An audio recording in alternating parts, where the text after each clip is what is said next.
Hey, what's going on, everybody? Thank y'all for tuning in to the weekend recap or wrap up, as we also say. We have But on you're the tuned top in, of the background. yeah, yeah. Weekend wrap up. Juice Box Heroes podcast. I'm one of your hosts, PK. As always, the Dubon Fan Club president, Chris Moreno's here. Sweet B Bones Bryles. Fellas, how was y'all's weekend? Super duper busy. It's good to be back. It's been a pretty rough last 3 4 days. Um, we did not finish our story. We had our story finished early, so we did not quite make it to the championship. But now, as two seasons end for Coach Pitch and Single A, another one starts, so it's never ending. But that's all I got.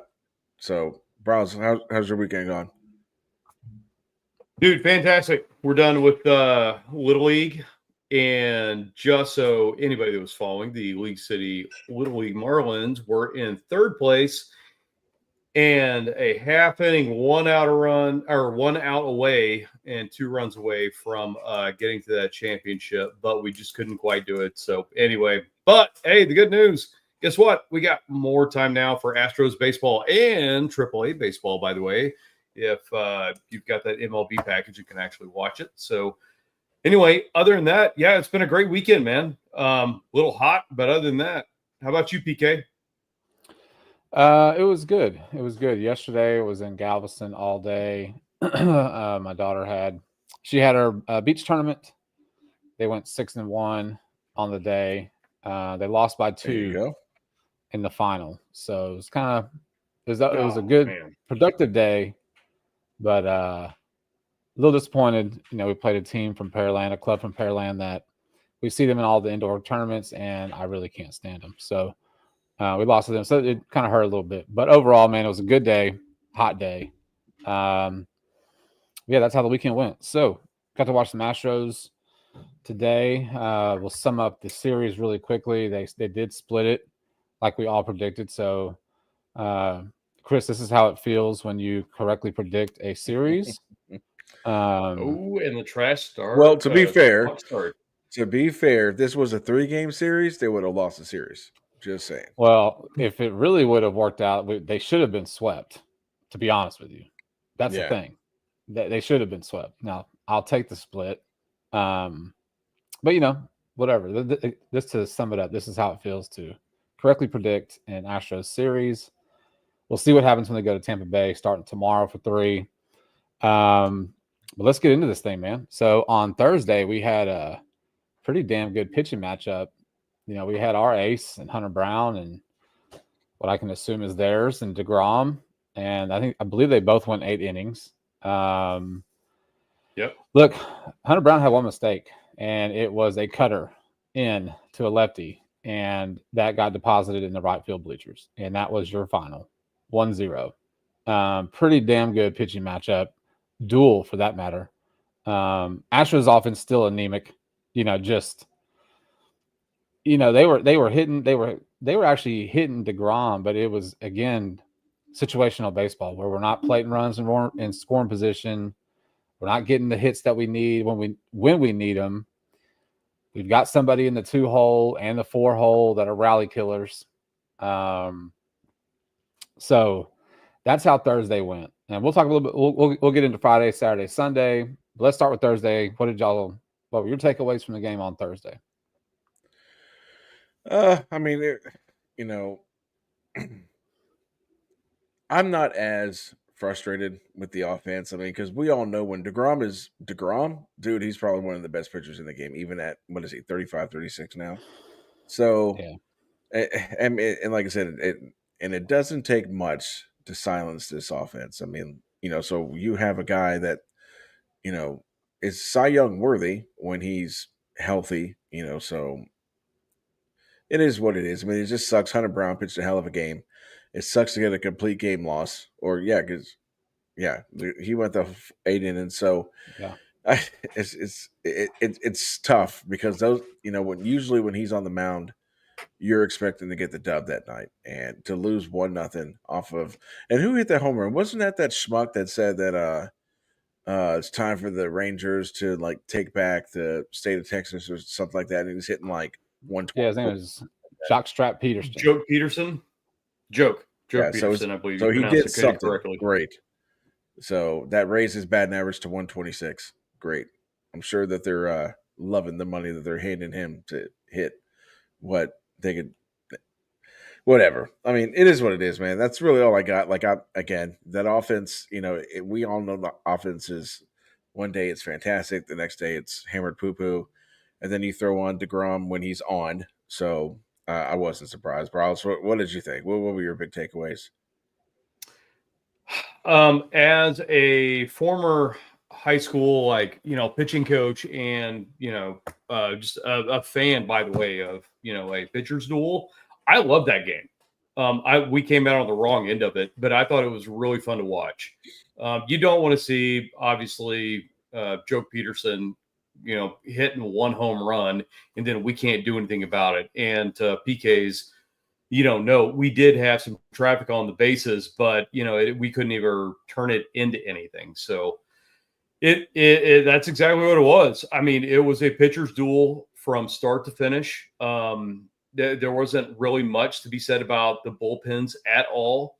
And I honestly, I think both teams struggled from an offensive position, and that just shows how strong Hunter Brown is, and now how much he's asserted himself as the number one on this team.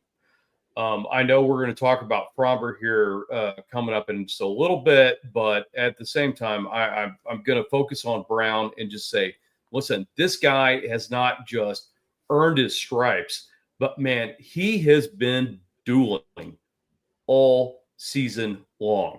So keep him in that number one spot. Let him keep cooking. And then, listen, guys, if we can't scratch at least 1 or 2 runs across, then we got a problem. But also, to what you guys were saying, DeGrom was dealing too. That's their ace. So, anyway, I thought it was a really interesting game. It was by far, in my opinion, one of the most fun games of the entire series.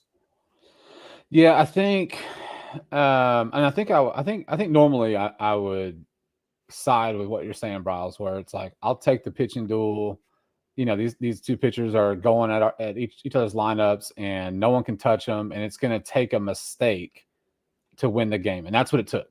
However, like Chris's point is, we've seen how this offense goes. We've seen pitchers from the Chicago White Sox shut this team down, right? So this pitching duel, as good as it was to see, you're kind of used to, at least for right now, this season, you're used to this offense just going into hibernation mode, right? Whether the pitcher is at the DeGrom level or, Joe Smith from AAA that's called up to, whatever. So, but it's Hunter Brown, and you wanted the Astros to scrape away a couple of runs to get him to, get him a dub, but hell, you had 4 games against those guys. You had 3 more remaining after that night.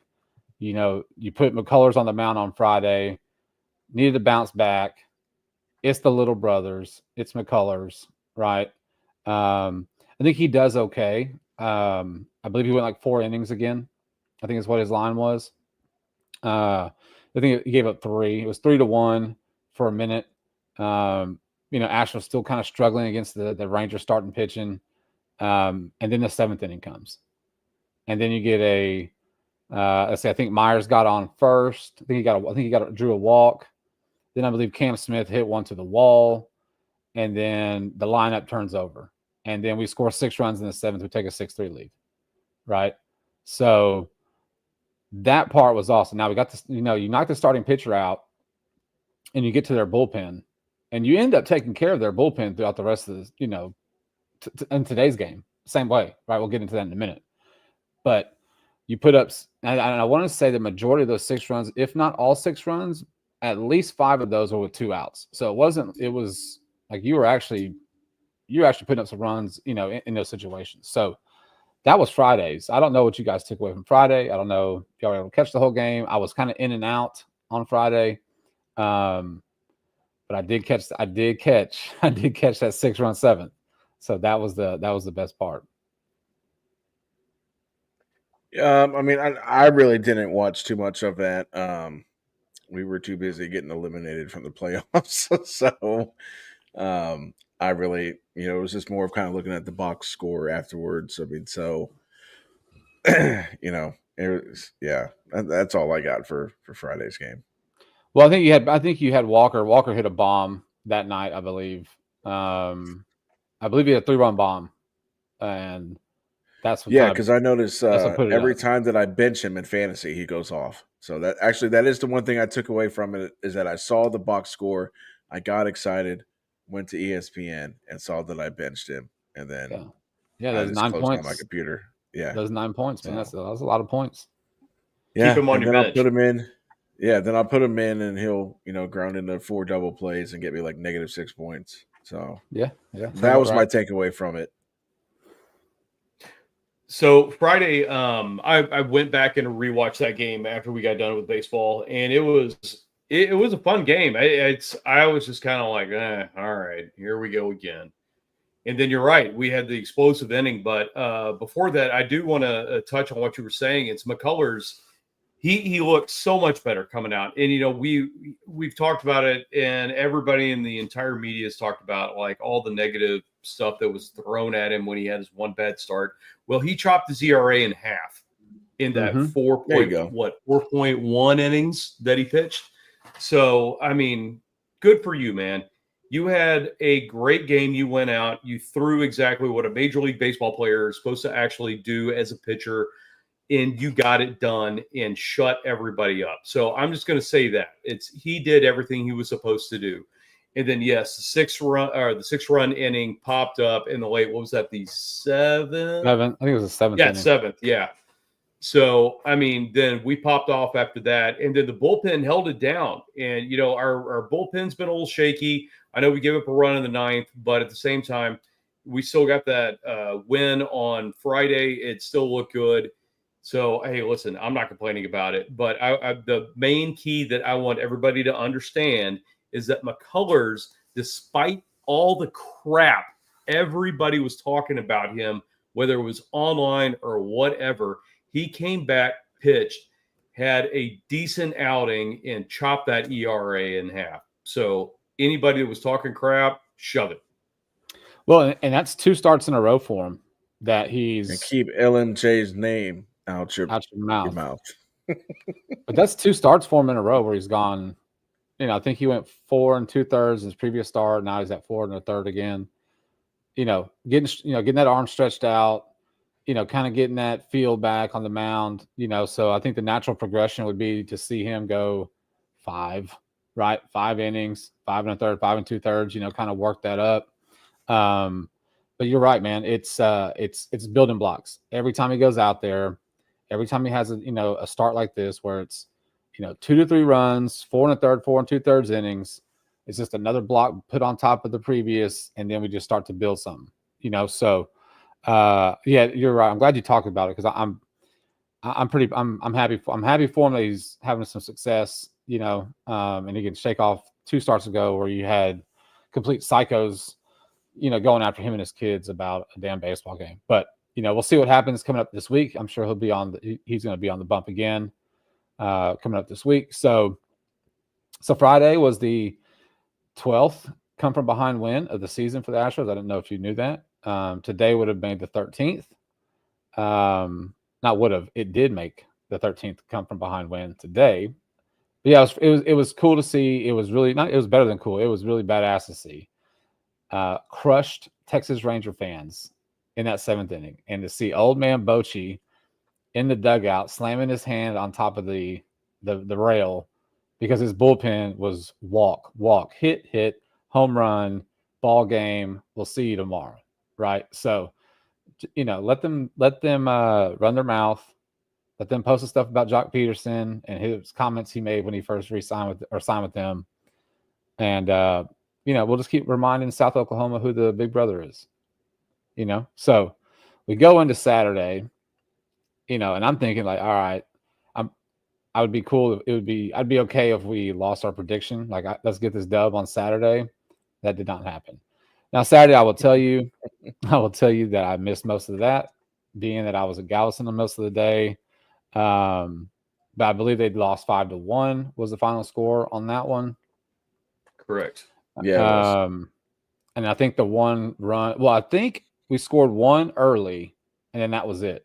I think we scored like in the first inning, I believe, that game. And then we were shut down the rest of the game, I believe. So, what are your takeaways from Saturday? Ronell pitched on Saturday. How did he look? I think he was on the hook for 3 of those runs, 3 to 5. I mean, you know, he. I mean, it's Ronell Blanco 2025 is really kind of hard for me to put my finger on because it's like he'll have a couple of really good starts, and you're just like, okay, sweet, Blanco's back. I mean, I don't think he pitched terrible because I think he went 5 and gave up 3. Was that his line score? Or did he go 6? Did he go less than that? 6 with 5 hits, 3 runs, 3 earned, so technically 3 walks. he gave That's a quality start, right? Yeah, he got the quality start. It just it wasn't I don't know. I didn't think it was that pretty of a start. Now, granted, I was also in and out because I was at the baseball field for about 8 hours yesterday. So when I watched it, I was like kind of half in and out, falling asleep. But then like I just remember I turned, went away. I don't know, maybe I fell asleep. I woke back up, saw it was 5-1, and I was like, yeah, I'm not watching the rest of this. But I mean, like he's just. It was like I said, it's a quality start, but I just didn't think it was your typical, I guess, pretty quality start. If that makes sense. Yeah, I get you. What do you think, Bryce? No, that totally makes sense. One of the things PK, you and I talked about in the last podcast was, we ran into a couple of good pitchers, and Maui was one of them. I mean, dude's got a sub-2 ERA, and he showed it, honestly, on Saturday. So it's like we scored the first run in the first inning and then did absolutely nothing after that. We left, 5 runners in scoring position. So it's, I mean, we talked about the offense over and over again. It's like you've got to take opportunities when they're given to you. So I don't even know what to say. We ran into a good pitcher and ran into guys that were on Saturday, and we didn't take opportunity of the runners we had actually to score. So, I mean, there's nothing you can do about that. So we end up losing the game 5-1, and that's ball game. So yeah. Saturday. You go down the series 2-1. I'm kind of sweating this series split just based on how the offense went on Saturday and what I kind of watched in the condensed game on TV. So, but then you come into Sunday and you've got Fromber on the hill, and you want to know what kind of Fromber you're going to have, right? Like you want to know what Fromber you're going to have. It's more like rolling the dice. It's like, come on, which Fromber are we getting? Come on. Which Fromber are we getting? No whammies, and stop. Let's say I'm ready for my soapbox moment right now. So he gives up 3 runs, 6 hits, 1 walk, strikes out 8 over 7 innings. That is Fromber today. However, we were getting no hit by Jack Leiter today. Yeah. Well, I mean, but Jack Leiter is a pretty. I know when he was drafted by the Rangers, he was a pretty high prospect. And I know he got hurt, and then he got called up last year and got freaking shellacked, and then they sent him back down. And I don't know if he came back up. I mean, but like, I know like prospect-wise, he's kind of fallen off. I mean, but he was probably still a top 100 prospect. So it's not like it's some guy who pitched in the California Penal League, pitched for the Rangers. I mean, like I said, Leiter is still a respectable prospect. So, but go ahead. No, just fine. I mean, I'm not saying he's a complete bum, right? I think it's just the fact that you're getting no hit, right? Pena was out today, getting the day off. Are you shocked at if anybody no hits this team, or at least gets no hits through the first 6-7 well, minutes? my thing of it is it shouldn't surprise anybody. My thing is any pitcher has the potential to throw a no-hitter. right? I mean, obviously that's the obvious thing, right? And when their shit's on, it's on, and it doesn't matter if they are Joe Smith from the PCL league or Jacob deGrom, potential Hall of Famer, or whoever it is. Insert any pitcher. When the stuff's on, the stuff's on. You don't want to get no hit, but you sure as hell don't want to get no hit by your rival, your in-state rival. You just don't. The thing that was funny to me was that it was on the Roku channel today, which was a complete. It's so stupid. You had Blummer on there from us, and you had Dave Heyman. I saw that. Dave Heyman or whatever his name is from Texas. So they're together on the Roku channel. So they're trying to be unbiased because, well, you have to, because you're not really on your team's network. And not try to punch each other in the face. Right. And so then we come to the no-hit breakup, which our guy, Yainer Diaz, hits an oppo bomb to break the no-no up. The problem is that Heyman calls him Yandy Diaz as he's rounding first base. I say it's a problem. It's just like, you're a complete moron. And just calls him Yandy Diaz the whole time. Right? So I think he was trying to be a dick, to be honest with you. Which wouldn't, that might be like one of those like gentle, a gentle little, poke, right? Like like Yainer who type deal. I get that. But then on top of that, you have, because we were trailing what were we down? 3-0? It was 4-1. 4-1? Or 3, no, it was 3-1. Like that. Oh, 3-1. 3-0. Yainer hits the bomb 3-1, breaks up the no-hitter. And then you have a Paredes bomb. And I don't know if y'all listened to the clip, either watch the game or listen to, the post on X, how loud their stadium was when Paredes hit the bomb. It sounded almost like a home game for Houston. And so what you end up doing is you get to their bullpen again, and you come from behind again, and you crush their hearts. And that's how you split this series. So I was in and out. I'm gonna be full disclosure on this one. When I did look at the game, we were down 3-0, and it was the 5th inning. So I was like, you know what? I'm gonna not watch this. So I did it on Gamecast the rest of the time, and that's when shit started happening. So y'all can thank me for turning it off the Roku channel and not watching the game. And I'm gonna take that as why we won. Could be. Probably not though. Probably not though. I know Brawls is chomping at the bit, so I'm gonna let him get in on this. Send it. Whoo, man, what a game. Here's what I'm gonna say first of all about Framber Valdez. He's not a race. Of his number on your neck? No, absolutely not. He is not our ace, guys. He is. Okay. I want to first start off with saying that he's been absolutely fantastic for us in the past. He's still a very good pitcher, but is he our ace and the guy that you can count on for that win every single time? He absolutely is not. There is so much traffic on the bases with this guy that it drives me insane. The fact that we won today 4-3 is a miracle. So, yes, we had a fantastic game. I was very excited to see it the entire time. Hader did get the save today. And, but Framber, come on, man. I know you're working for a contract. I don't know if you're working for a contract for us or for somebody else or what you're trying to do. Doesn't really matter. You've got to go out there and pitch, and you got to do better than that. You can't keep turning your head and closing your eyes when you start to get in trouble. Have you guys noticed he's been doing that? Yeah. Like literally when he turns, he will close his eyes and then throw the ball. And it makes me want to throw something at my TV. What was that line score again for him today? 3 runs, 6 hits, 1 walk, 8 Ks over 7. Whew.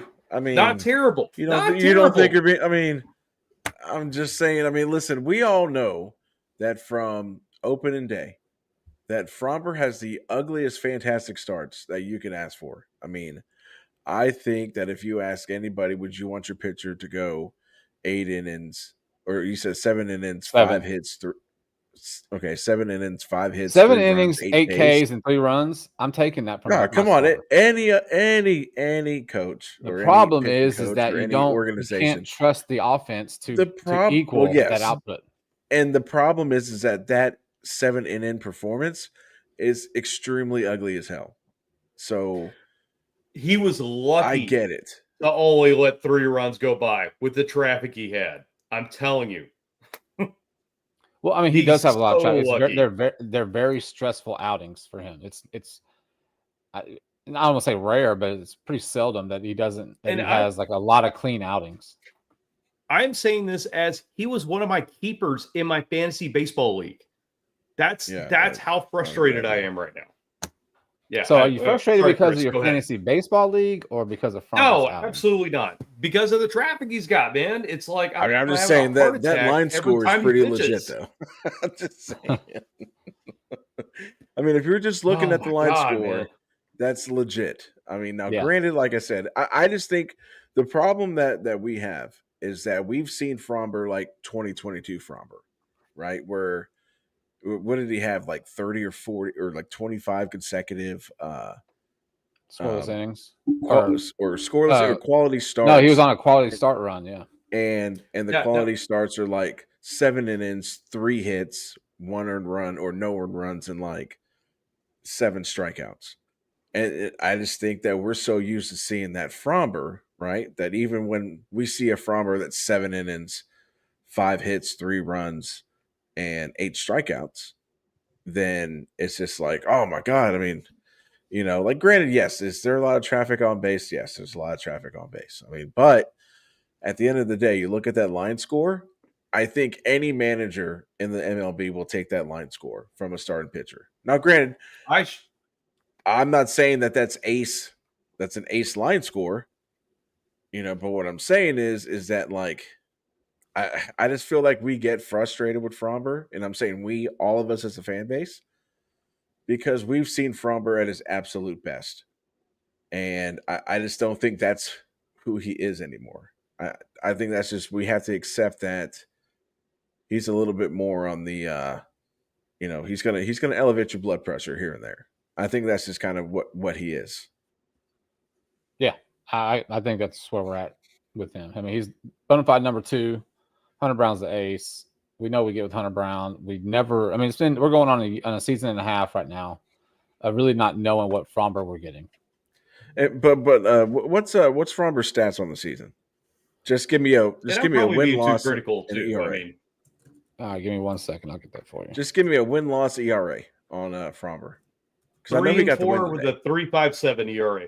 Yeah. Okay, 3-4, the 3.57. Now 3.57 ERA. Yes, compared to he's not an ace, right? I mean, that's still. I mean, granted, you're looking at a 3.57 or 3.75 ERA. Is that what it was? That's still pretty good. I mean, anytime, especially with you know, so 3.5, and I guarantee you that by the end of the year or by the trade deadline, that 3.57 is going to end up being like a 3.2 something, which is still phenomenal. So I just think that we're so used to seeing Fromber at, you know, these astronomical numbers because that's what he did in 2022. That when I just think that, you know, he's regressed from, you know, from an ace to a really good number 2 or a mediocre number 2. Either way, I'm sure anybody would take it. You know. Yeah, no, I agree. Yeah, no, I know. I'm being too critical, I'm sure. So, got a few more minutes. Let's get off into this news that came out today. Hayden Wesnewski. The non-shocking news, the news that was accidentally dropped like a couple nights ago. A couple nights ago by Todd Callis. I think he officially said it on the broadcast. But Hayden Wesnewski is undergoing Tommy John. He gone. He is 50 Shades of Dunskies. So so right off the bat, he's up in Dallas and get the surgery here soon. So mid 2027, somewhere in there, maybe. So I mean, I guess that's, I mean, because they're going to be for, I don't want to say forever, but for the most part, Wesnewski, Isak Paredes, Cam Smith are going to be forever tied with, Kyle Tucker, because that was the package you got back. With Cam Smith off to a, less than stellar rookie start, and then now you have Hayden Wesnewski on the out for the year. I mean, I think like as for right now, I think we took that major L on this trade. Because like, and again, I mean, like it's so way super duper early. Yeah. I'm not calling Cam Smith a bust. I'm just saying that like I think everybody had this expectation, for the way he mashed in spring training.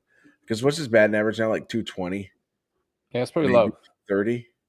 What was that? It's like 218. Go ahead, keep going. I'll get you. So, I mean, like, I think we expected a little bit more out of him. I figured he'd probably be around the 250, 260, still trying to, out gauge, out think, pitchers. And 233. Numbers 233. Okay. And what's the numbers on Paredes? Oh. A lot better. A lot better lately. Okay. So, I mean, but if you and Wesnewski pitched pretty well. And then he had a kind of a rough start, and then he got scratched, and then I don't think he ever came back. So I think Milwaukee was his last start, and he gave up 4 runs in the first. Paredes is right now 259. Go ahead. Okay, 259. 7 bombs. So okay, so right now Kyle Tucker is probably one of the top 3 guys right now for NL MVP as of right now. But super duper early into the season. But I mean, it sucks for Wesnewski. I mean, because I felt like that was a guy that really showed that he could. He strung together a couple of really good starts, and now it's like, okay, so who's gonna? I'm guessing LMJ is gonna be that is basically gonna swap him out because you still don't have Arrighetti back. So your starters are Hunter Brown, Fromberg, Blanco, LMJ, and then what are they keeping Colton Gordon up? Yes. Sounds like it. So because so the thing was that on Saturday Gusto pitched out the pen, so he wasn't the TBD for today, right? Which means they went back to the 5-man. Yeah. So yeah, I haven't seen anything about them sending Colton Gordon down. I mean, so yeah. I mean, it sucks. I mean, it definitely sucks. It does suck because he like you said, he put a few good starts together at the beginning. Wasn't getting the run support he needed, to get the. I just think a lot of it is like you wanted that return from that Kyle Tucker, the immediate pieces that you got, to ease the pain of Tucker being gone. Yeah, and I'm not saying Paredes hasn't done it, but one of those pieces because again, Cam Smith is a to be determined. Regardless of what his stats are right now, right? He's the to be determined. But your immediate returns that you got that were going to contribute right now, one of them he just lost for the season, which means that he can't resume baseball activities to this time next year. So he's probably not going to be available until maybe September. August, September next year. So essentially, he's not really going to contribute to 2027. So that's that's that's your pitching side of your return on the Tucker trade. And again, just a quick reminder on that, though. Remember, Kyle Tucker, we were only going to have for one more season. So we're talking about 3 guys with a ton of actual years left under control in the season. So, I mean. But if you're looking, but I get you have all this control. That's great. But I think more of like, you would have had Kyle Tucker. And there's nothing that you can say definitively that if Kyle Tucker was still here, he would be putting up the numbers he's putting up in Chicago, right? So I'm not saying that, but still, you're looking at what he's doing in Chicago, and you want to see Isak Paredes and Hayden Wesnewski, those 2, like I said, the pieces that were immediately going to impact your team, somewhat soften the loss of losing Kyle Tucker, and you just lost one of them until pretty much 2027. So 100% agree. 100% agree. Yeah, we're going to get out of here for real this time in a few minutes, guys. But On another injury note, Yordan Alvarez is still no news on that. He declined all interviews all weekend up in Arlington. That's not good. That's not good at all. So if we know anything about the Astros training staff, go back and look at Kyle Tucker and what they did with him for 3 months with a bruised shin, which ended up being a broken leg. So I'm not saying he broke anything. I'm just saying that the fact that he's not discussing it and Espada is not really addressing it other than he's not ready yet, is starting to become a little bit worrisome. Espada did get run today in the first inning. I don't know if y'all saw the pitch that he basically lost his shit on. I mean, it was a terrible pitch. It was at the shins of Paredes, and Espada got ran early. So it's cool to see some fire from him, but you know, it's this Alvarez thing is a little worrisome. You know, we need his bat back in there. Whether it's not like he was ripping the cover off the ball, but we still need his bat in there. It doesn't matter. His presence alone. That's what I'm getting at. Well, he's protection for the other guys, right? So, so that sums up the Ranger series 2-2, back where we started, 24-22. We go into Tampa Bay for 3. Hunters on the mound tomorrow, Riles. Are they actually going to Tampa? They are going to Tampa. Mound. That's right. They're going to the minor league. They're going to Tampa. So you're 0-0 for Colton Gordon with a 6.03 ERA against Pepio, 2-5 with a 3.93 ERA.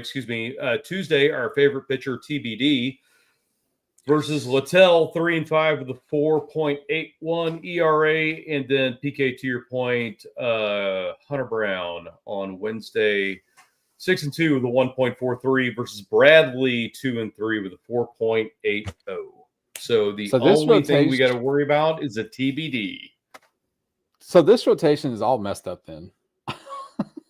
Yeah. It's all jacked up now. So there's your answer about Colton Gordon, Chris. He's pitching tomorrow. All right. The LTBD for Tuesday, and then Hunter Brown on Wednesday. You know, Tampa, they got the real Yandy Diaz over there. They got that Chandler Simpson. The real Yandy. Chandler Simpson, I think is his name, who's a freaking cheetah. And they got the ghost of Carl Crawford playing in left center. Yeah. Seriously? No. Oh, I'm like, but Chandler Simpson is like a Billy Hamilton, but faster. Remember old Billy Hamilton from the Reds? That could just... Yeah, but can he hit? Because Billy Hamilton could have hit. Well, I don't think Simpson can hit either. I don't know. But it's Tampa Bay. They're not bombs. The Rays are a younger team. You know, they've got some good up and coming talent. I just don't think they're quite there yet. I think they're 3 games under 500. I mean, it's going to come down to which Astros offense shows up. That's what it's going to boil down to. Look, maybe them being in a spring training field will help remind them that maybe this will be the breakout performance for Cam Smith. This is going to be the breakout performance for Smith. Oh, dude, I remember hitting in these minor league fields. Okay, so I'm going 2 people here. I can do it. Yeah, I'm going 2-1. I'm going 2-1 on this one. I also have them going 2-1. Just because I just feel like you got Hunter Brown going game 3. I've got all my chips forward in my prediction, even though he didn't make the team out of spring. But I'm on the Colton Gordon, bandwagon. So I think they'll win tomorrow night with Colton Gordon on the bump. I don't know who TBD is going to be. I think they'll win tomorrow night like 6-2, and then the offense on Tuesday is going to sputter, and then Hunter Brown, they're going to make up for Hunter Brown's lack of offense. So I got 2-1 Astros. What you got? I'm going sweep. Sweet. I'm going sweep. Out, huh? I'm saying Gordon's going to actually do it against Pepio. I don't care who's pitching against Littell. He's 3-5 with 4.3 ERA. And then Bradley with a 4.9 ERA. I think we can actually hit these guys. I think it's going to happen. And to what you guys were saying, I think they're going to get spring training vibes and go out there and get some hits. So I honestly, I don't see any way we do not take all 3 of these games. We should. I think we've been playing well, especially coming hot out of the win today out of Dallas. So they're flying straight out of DFW and going to Tampa. So let's make it happen. Get 3 wins in a row. I don't care who your TBD pitcher is. They're going to make it happen.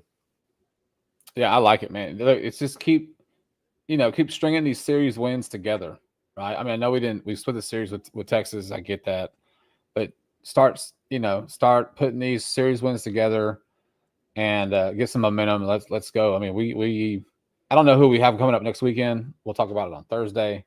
But I think we're getting into like the A's coming up. I think Seattle's coming up at home here shortly. Got some division games coming. So, handle your business out on the road with Tampa. Come home, get some division series wins, and let's take this division back over. So I want to thank everybody for tuning in. We went a little long today. It's good to have the old Dubon Fan Club president back. Good luck with All-Stars, buddy. As always, you can find us on X at Juice_Box Heroes. We're on Facebook at Juicebox Heroes. We're on YouTube at Juicebox Heroes. Please make sure you follow us, interact, ask some questions. We like talking to you guys. But until then, I'm PK, that's Chris, and that's Bryles, and this is the Juicebox Heroes. We will see y'all Thursday. And Horns #1 in the SEC playoff bracket. Yeah, they are. That's why I had to rep the sweater, the hood,